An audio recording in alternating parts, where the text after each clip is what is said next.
think every little kid wants to be a firefighter. Somewhere deep down they see fire trucks and they think, well, that's cool. I think I've always been drawn to it. I always thought it was neat. My name's Sam Ortega, and I am currently on staff at Getty as the Grand Rapids Worship Coordinator. About a year into that role, I got hired as a full-time firefighter, and so I've been doing both for about 4 years now. Life growing up for me was, I was the middle child, born into a Christian home. I was lucky enough to have my mom and my dad be present. They were incredibly intentional just with how they raised us, with having background in faith, always being plugged into a home church. I've always been interested in music. The first time I led worship was in junior high because the worship leader was sick and they didn't have anyone. They said, "Hey Sam, can you sing?" And I said, "I don't think so." And they said, "Okay, here you go." And that was the first time I led worship. Looking back, that was the catalyst. I'll be 36 this summer, and I've been leading worship since then, which is pretty cool to look back after all those years.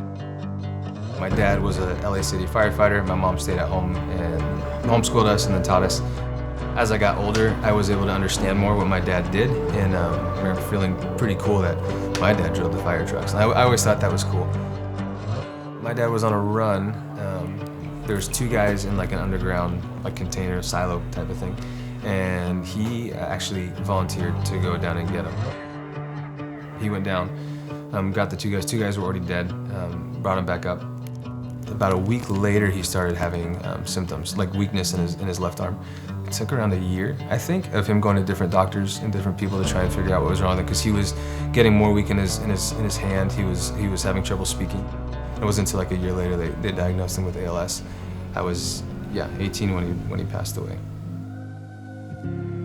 My dad did get ALS as a result of a call, so I wanted nothing to do with it. Like for a while, I was just like, forget that. I thought it was cool. I loved it for a while, but it took my dad's life, so I didn't want anything to do with it. I wanted to be as far away from it as I possibly could.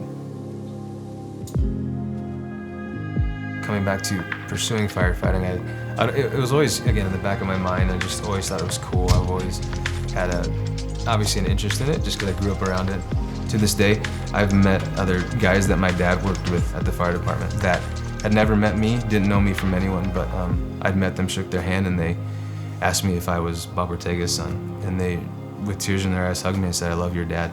And I've been treated with honor and respect because of how my dad lived. Not because of anything I had done, but because of how he chose to live his life.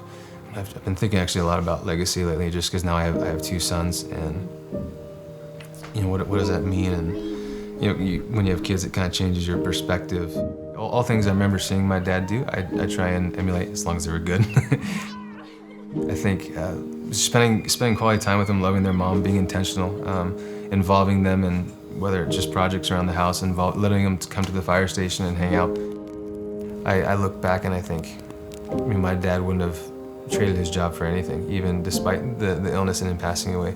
You know, if something were ever to happen to me at work, what a cool legacy to leave to my kids. If I was able to choose a legacy and how I was going to die, it would be, in the service of others. I think it would be pretty cool.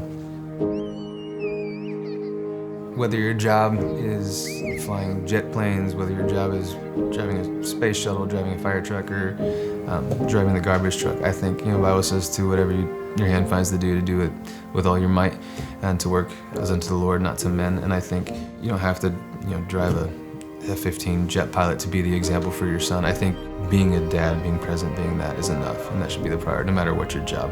Because it's just a job at the end of the day. My legacy is my family and my sons, and whatever the job is. I think my dad would be proud of me. I'd love to have some conversations about life. For a lot of guys growing up, they always look up to their dads for better or worse, whether they had a good role model or they had a poor role model as a dad, or they had an absent father. You're always kind of missing that piece. And in a lot of ways, my dad was unfair because he lived such an integrous life. I can get hard on myself in trying to fill his shoes. In a sense, you're trying to be this perfect picture for your kids to look up to, and you're knowing that's not possible because no one's perfect. But at the same time, I'm looking to Jesus as the ultimate role model, and being able to find comfort, my lack of perfection, so I can point them to Him who is perfect.